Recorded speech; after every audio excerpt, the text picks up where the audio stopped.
My husband's mother somehow knew every private detail of my life. I turned her obsession into her downfall. I was sitting at my laptop researching symptoms of early menopause when my phone buzzed with a text from my mother-in-law, Lorraine. The message read, "Hot flashes are perfectly normal at your age, sweetie. Have you tried evening primrose oil?" My fingers froze on the keyboard and I stared at the screen, trying to process what I was reading. I hadn't told anyone I was experiencing hot flashes, not even my husband, Kyle. I'd barely admitted it to myself. And here was Lorraine offering unsolicited advice about something she had no way of knowing. The timestamp on her text showed it had been sent exactly 4 minutes after I'd typed the search query into Google. 4 minutes. I closed my laptop slowly and picked up my phone, scrolling back through our recent text conversations looking for any mention of menopause or health issues. There was nothing. Just the usual polite exchanges about dinner plans and weather. The unease that had been building in my chest for months suddenly crystallized into something sharp and undeniable. This wasn't the first time Lorraine had demonstrated impossible knowledge about my private life. 3 weeks ago, I'd been browsing wedding dresses online for my sister's upcoming ceremony, and Lorraine had called that same evening asking if I thought ivory or champagne would look better on fair skin. I'd attributed it to coincidence then. Maybe she'd talked to my sister. 2 months before that, I'd Googled divorce lawyers during a particularly bad fight with Kyle. Just looking, not seriously considering anything. And Lorraine had shown up at our house the next morning with homemade cookies and a casual comment about how all marriages go through rough patches. At the time, Kyle had insisted he must have mentioned something to her, but I knew he hadn't because we'd barely been speaking. I stood up from my desk and walked through our small house, looking at things with fresh eyes. The laptop Lorraine had given me as a birthday present 6 months ago, insisting my old one was too slow and she'd gotten a great deal on this refurbished model. The Wi-Fi router she'd helped Kyle install when we first moved in because she used to work in tech support and knew all about networks. The framed family photos on the mantel that she'd arranged herself during one of her many visits when she'd insisted on helping us decorate. My stomach turned as I realized how much access she'd had to our home, our devices, our private space. I pulled out my phone and opened the browser, clearing my throat even though I was alone in the house, feeling paranoid and ridiculous but unable to stop myself. I typed slowly and deliberately into the search bar, "How to know if someone is monitoring your computer." I waited, watching the clock on my phone. 3 minutes passed, then 5, then 10. Nothing. Maybe I was being paranoid after all. Maybe the menopause thing had been a coincidence, or Kyle had mentioned something I didn't remember. I was about to close the browser when my phone rang, Lorraine's name flashing on the screen. My hand shook slightly as I answered, keeping my voice neutral and pleasant the way I'd learned to do over the 3 years I'd been married to her only son.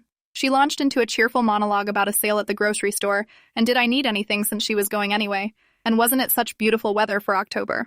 I made appropriate noises, half listening, until she said something that made my blood run cold. She asked if I was feeling okay because she'd been thinking about me and just had a feeling I might be stressed about something, and was there anything she could do to help? After I hung up, I sat on the couch and stared at nothing for a long time.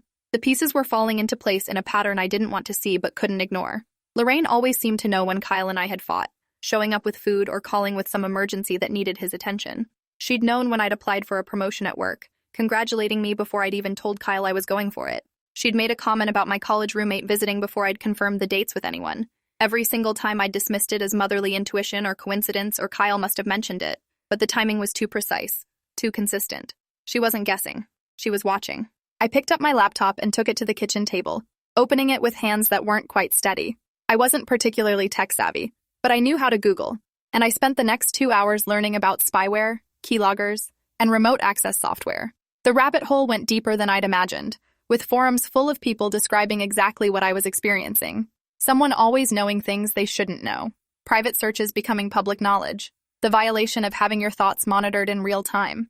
I learned about browser extensions that could track activity, about software that could mirror your screen to another device, about the horrifying ease with which someone with physical access to your computer could install surveillance tools. When Kyle came home from work that evening, I was sitting in the dark living room with my laptop closed in front of me. He flipped on the light and asked why I was sitting in the dark, his voice carrying that slight edge of irritation he got when he was tired and hungry.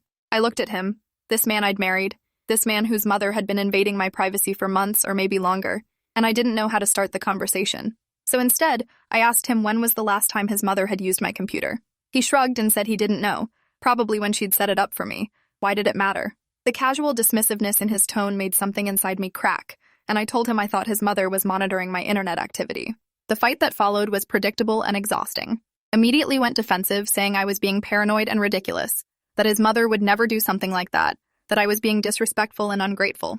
He pointed out all the things she did for us, the meals she cooked, the money she'd lent us for the down payment on the house, the way she was always there when we needed her. I tried to explain the pattern, the timing, the impossibility of her knowing things she shouldn't know, but he talked over me, his voice getting louder. He said his mother was intuitive and caring, and I was being cruel for suggesting otherwise. He said I'd always had problems with her, always found reasons to criticize, always pushed back against her help.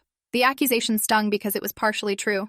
I had always felt uncomfortable with how involved Lorraine was in our lives, but I'd attributed it to normal boundary issues, not surveillance. That night, I couldn't sleep. Kyle was beside me, snoring softly, oblivious to the violation that had been happening under our roof. I stared at the ceiling and thought about all the private moments Lorraine had witnessed through my screen.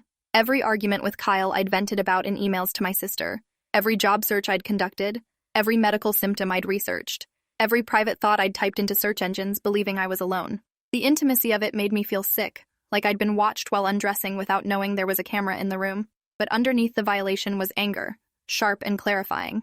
Lorraine had done this deliberately, had invaded my privacy and used that information to manipulate me and my marriage, and she'd gotten away with it because Kyle would never believe his mother was capable of such a thing.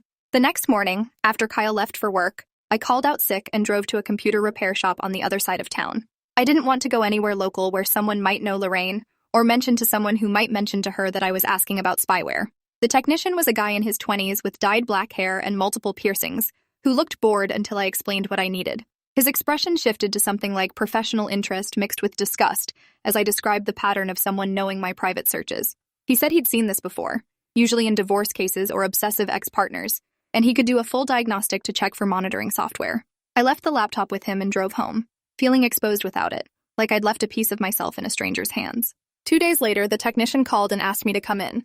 The careful neutrality in his voice told me he'd found something before he said the words. When I got to the shop, he took me to a back room and pulled up a detailed report on his screen. He pointed to lines of code and file names that meant nothing to me, but his explanation was clear enough. My laptop had 3 separate pieces of monitoring software installed. One was a keylogger that recorded every keystroke I made. Another was a screen capture program that took snapshots every 60 seconds. The third was remote access software that allowed someone to view my screen in real time from another device.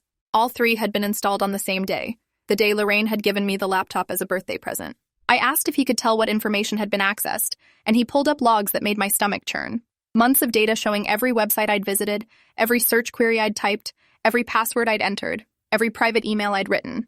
The logs showed an IP address for the device that was receiving the mirrored data, and the technician explained it would be traceable, but would require law enforcement or a subpoena. He offered to remove all the monitoring software and secure my device, but he strongly suggested I file a police report because what had been done was illegal and violating. I paid him for his work and sat in my car in the parking lot for 20 minutes, shaking with rage and vindication and fear about what came next. I drove to the police station with the printed diagnostic report and my laptop, trying to organize my thoughts into a coherent narrative. The officer who took my statement was a woman in her 40s, who listened carefully and took detailed notes. She explained that computer monitoring without consent was illegal under state and federal law, and that I had grounds for both criminal charges and a civil lawsuit. She asked if I knew who had installed the software, and I told her about Lorraine, about the birthday gift, about the pattern of her knowing things she shouldn't know. The officer's expression remained professional, but I saw a flicker of something like recognition cross her face, like she'd seen this dynamic before. She said they would need to trace the IP address and gather more evidence before they could move forward with charges, but that I had enough to file a formal report and begin the investigation. When I got home, Kyle's car was already in the driveway, even though it was only 3 in the afternoon. My heart sank because I knew Lorraine must have called him, must have somehow known I'd taken the laptop to be examined. I walked inside and found him sitting at the kitchen table with his phone in his hand, his face red with anger. He started yelling before I even closed the door, demanding to know what I thought I was doing, accusing his mother of spying, talking to police like she was some kind of criminal. I stood in the doorway and let him yell, waiting for him to run out of steam, and then I pulled out the diagnostic report and placed it on the table in front of him. I told him to read it, to look at the dates, to see the evidence with his own eyes.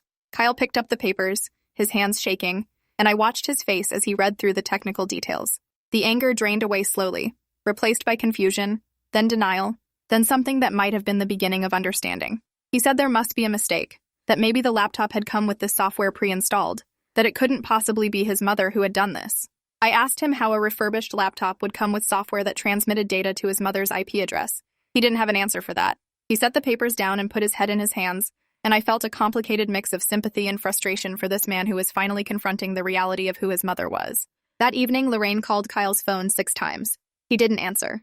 She sent text messages asking if everything was okay, saying she was worried, asking if she'd done something wrong. Each message made my skin crawl with the casual manipulation of it, the way she was already positioning herself as the victim before anyone had even confronted her. Kyle and I sat in silence, the diagnostic report between us on the table like evidence at a trial. Finally, he looked at me and asked what I wanted to do. I told him the truth, that I'd already filed a police report, that there would be an investigation, that his mother had committed a crime and violated my privacy in ways that were both illegal and deeply disturbing. He nodded slowly, like he was still processing, still trying to reconcile the mother he thought he knew with the woman who would do something like this.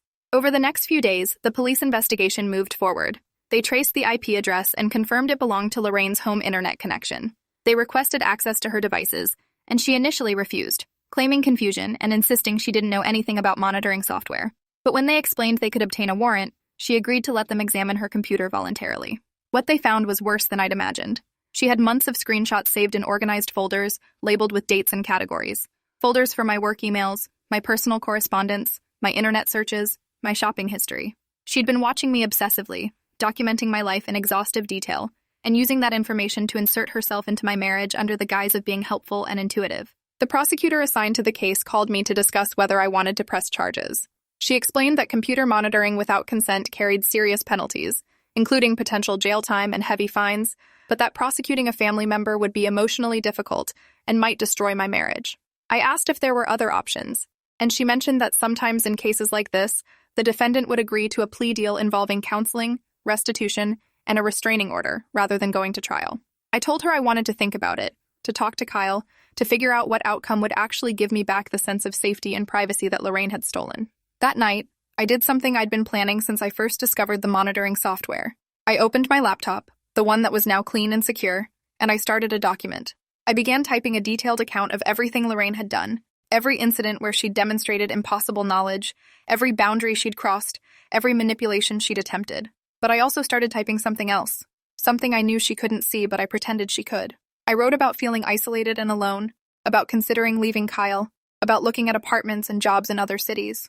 I wrote about being tired of the marriage, tired of the constant interference, ready to start over somewhere new.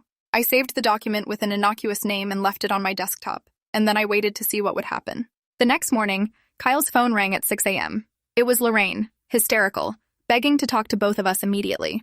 Kyle put her on speaker, and she launched into a tearful confession. She admitted she'd installed the monitoring software, admitted she'd been watching my computer activity, admitted she'd used that information to stay connected to our lives. But she insisted she'd done it out of love and concern, that she'd been worried about me, that she'd wanted to make sure I was taking care of her son. She said the document she'd read last night had terrified her, the one about me planning to leave, and she couldn't bear the thought of losing her son. Her voice broke on that last part, and I felt a cold satisfaction knowing she'd taken the bait.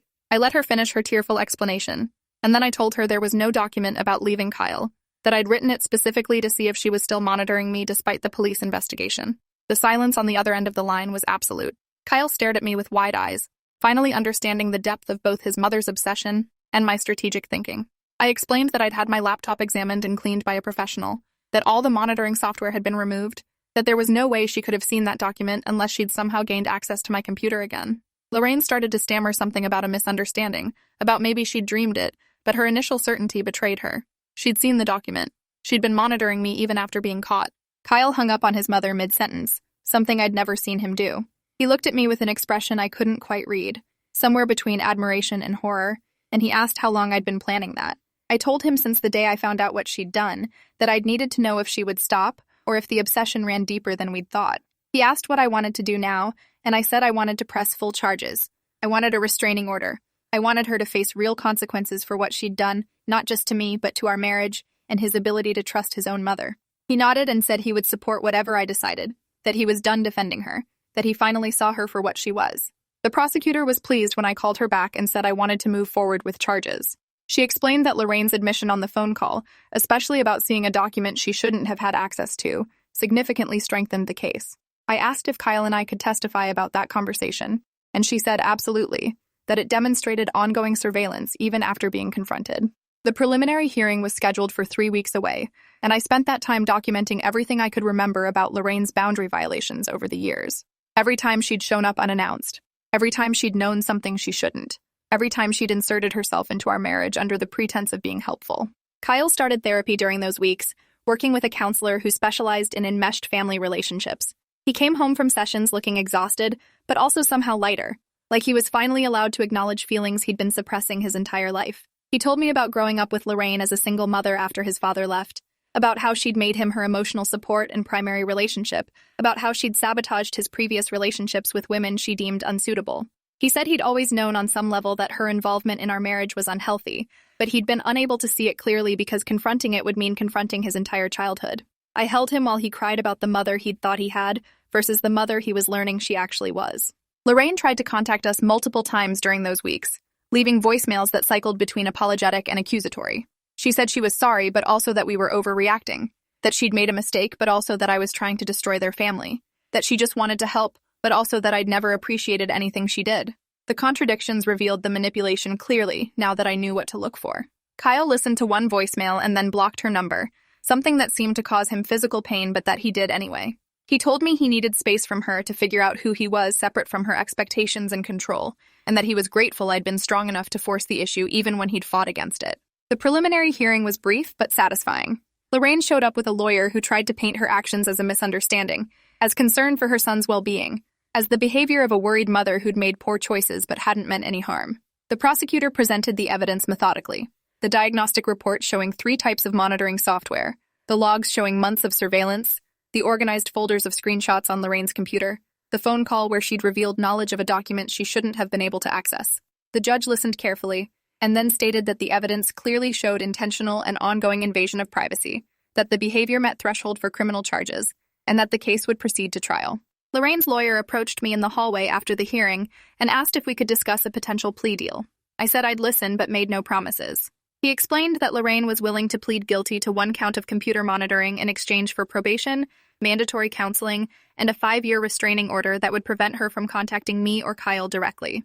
She would also pay restitution for my legal fees and the cost of the computer diagnostic. I told him I'd discuss it with the prosecutor and Kyle, but that my primary concern was ensuring she couldn't do this to anyone else, couldn't just walk away with a slap on the wrist and continue her pattern of obsessive controlling behavior. That night, Kyle and I sat at the kitchen table and talked about what we wanted the outcome to be.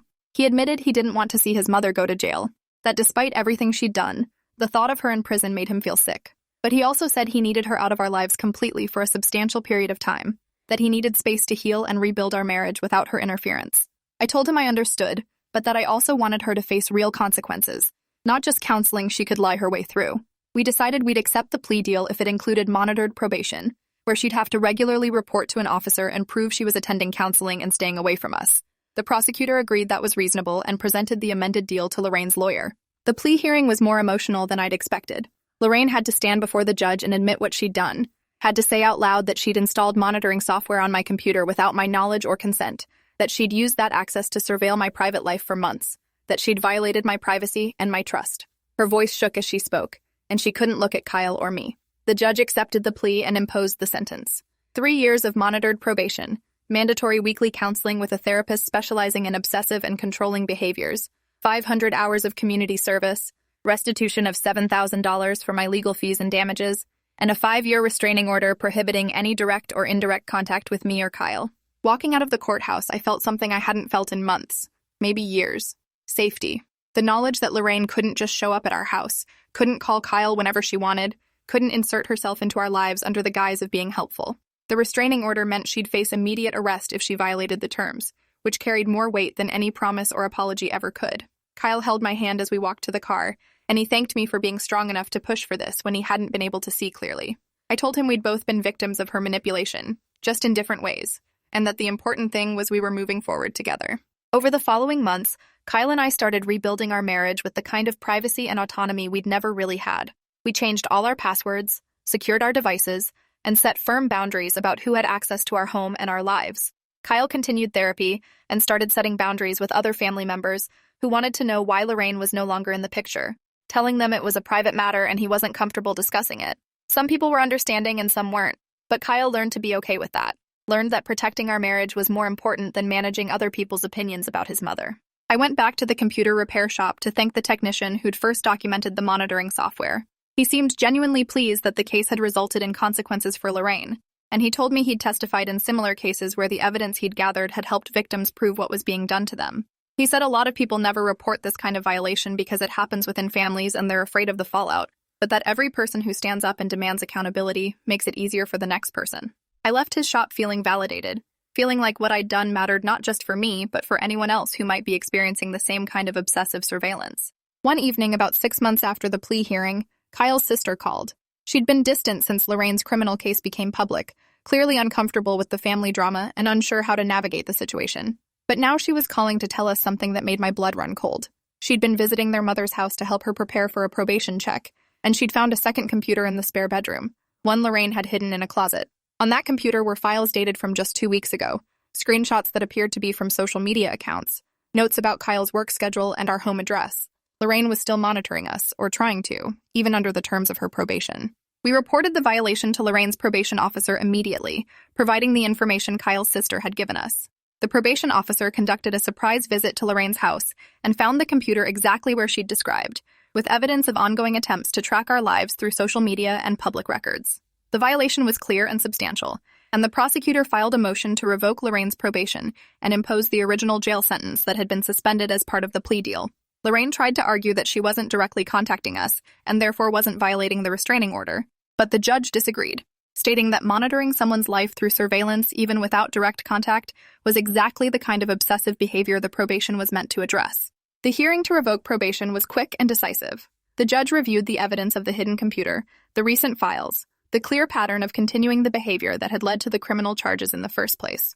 Lorraine's lawyer tried to argue for leniency, citing her age and her mental health struggles, but the prosecutor pointed out that she'd been offered leniency with probation and had violated those terms within months. The judge agreed and sentenced Lorraine to 18 months in county jail, to be followed by an extended 5-year probation period with even stricter monitoring requirements. Kyle sat beside me in the courtroom and didn't cry when they led his mother away in handcuffs, though his hand gripped mine so tightly I could feel my bones compress.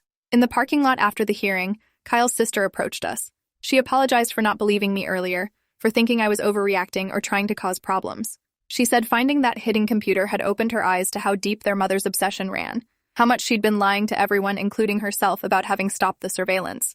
She asked if there was anything she could do to help, and I told her the best thing she could do was maintain her own boundaries with Lorraine and not let herself be manipulated into passing messages or information. She nodded and hugged us both, and I felt grateful that at least one person in Kyle's family was willing to see the truth clearly. The months that followed were the most peaceful of our marriage.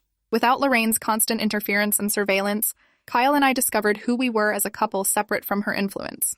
We made decisions about our lives without wondering how she would react or what she would say. We had arguments and resolved them ourselves without her inserting her opinions. We made plans for the future that were based on what we wanted, rather than what would keep her happy or involved. Kyle told me several times that he felt like he was finally learning to be a husband instead of a son first, and a husband second, and that the freedom was both terrifying and exhilarating. I thought about Lorraine sometimes, about what had driven her to such extreme measures of control. Kyle's therapist explained that some parents struggle to separate their identity from their children's, that they experience their children's independence as a threat to their own existence. Lorraine had built her entire identity around being Kyle's mother, especially after her divorce, and my presence had represented a loss of that role. But understanding the psychology didn't make what she'd done acceptable, didn't erase the violation of having my most private thoughts and moments monitored and manipulated. I'd learned that empathy for someone's pain doesn't mean accepting their harmful behavior, that you can understand why someone acts a certain way while still holding them accountable for the consequences. When Lorraine was released from jail after serving her full sentence, the terms of her extended probation were strict. She was required to attend twice-weekly therapy, submit to random technology audits to ensure she wasn't engaging in surveillance, and maintain absolutely no contact with Kyle or me for the full 5-year period. Her probation officer had made it clear that any violation, no matter how minor, would result in her returning to jail to serve the remainder of the suspended sentence. Kyle received notification of her release but chose not to reach out, telling me he wasn't ready and might never be ready to have a relationship with her again. I supported his decision completely, knowing that reconciliation on his timeline rather than hers was the only healthy path forward if it happened at all. 2 years after the initial criminal case, Kyle and I bought a new house in a different neighborhood, one that Lorraine had never visited and didn't know the address of. We furnished it ourselves without help from family, choosing pieces that reflected our taste rather than accepting hand-me-downs that came with strings attached. We hosted dinner parties with friends, traveled without checking in with anyone, made decisions about our lives that were ours alone. The house felt genuinely private in a way our previous home never had, like we'd finally created a space that belonged only to us. Standing in our kitchen on the morning we moved in, Watching Kyle make coffee without the tension he used to carry in his shoulders, I felt the full weight of what we'd fought for and won. The experience changed how I thought about privacy and autonomy in relationships. I became more aware of boundary violations in other people's families, recognizing the signs of enmeshment and control that I'd once dismissed as normal family closeness. I volunteered with a local organization that helped people dealing with stalking and surveillance, sharing my story when appropriate to help others understand they weren't alone or crazy for feeling violated. Several people told me that hearing about my experience had given them courage to report their own situations, to trust their instincts when someone knew too much, to demand accountability from people who claimed to be acting out of love while violating basic boundaries. Eventually, Kyle started having limited contact with his sister again, meeting her for lunch occasionally, but maintaining firm boundaries about what information he shared. She respected those boundaries, having learned from watching what happened when their mother didn't. She told Kyle that Lorraine asked about us sometimes during their brief phone calls, but she refused to pass along any information, redirecting the conversation and making it clear she wouldn't be a conduit for surveillance by proxy. I appreciated her loyalty and the way she prioritized our safety over their mother's desire for information, knowing it couldn't be easy for her to maintain that stance against someone as manipulative as Lorraine. 3 years after Lorraine's release from jail, her probation finally ended. Kyle received official notification that the restraining order was no longer in effect, and that Lorraine was legally allowed to attempt contact if she chose. We discussed what we'd do if she reached out, and Kyle decided he'd respond but maintain strict boundaries, meeting only in public places with me present and sharing minimal information about our lives. But weeks passed and then months, and Lorraine never called or wrote. Kyle's sister mentioned once that their mother had started dating someone, a widower from her church, and seemed to be building a life that didn't revolve entirely around her children. I felt cautiously optimistic that maybe, finally, Lorraine had learned something from the consequences she'd faced. Looking back on everything that happened, I don't regret reporting Lorraine or pushing for real consequences even though it was painful and complicated. Kyle told me recently that he's grateful I was strong enough to force the issue when he was too enmeshed to see clearly, that our marriage wouldn't have survived if we'd continued living under his mother's surveillance and control. He said he wishes he'd believed me sooner, had listened when I first expressed concerns about his mother's involvement in our lives, but that he'd been raised to dismiss his own instincts when they conflicted with what Lorraine wanted him to believe. We've both learned that love without boundaries isn't love at all. It's control dressed up in concern, and that the people who truly care about you want you to have privacy and autonomy rather than needing to monitor your every move. On our 5th wedding anniversary, Kyle and I took a trip to the coast without telling anyone where we were going or when we'd return.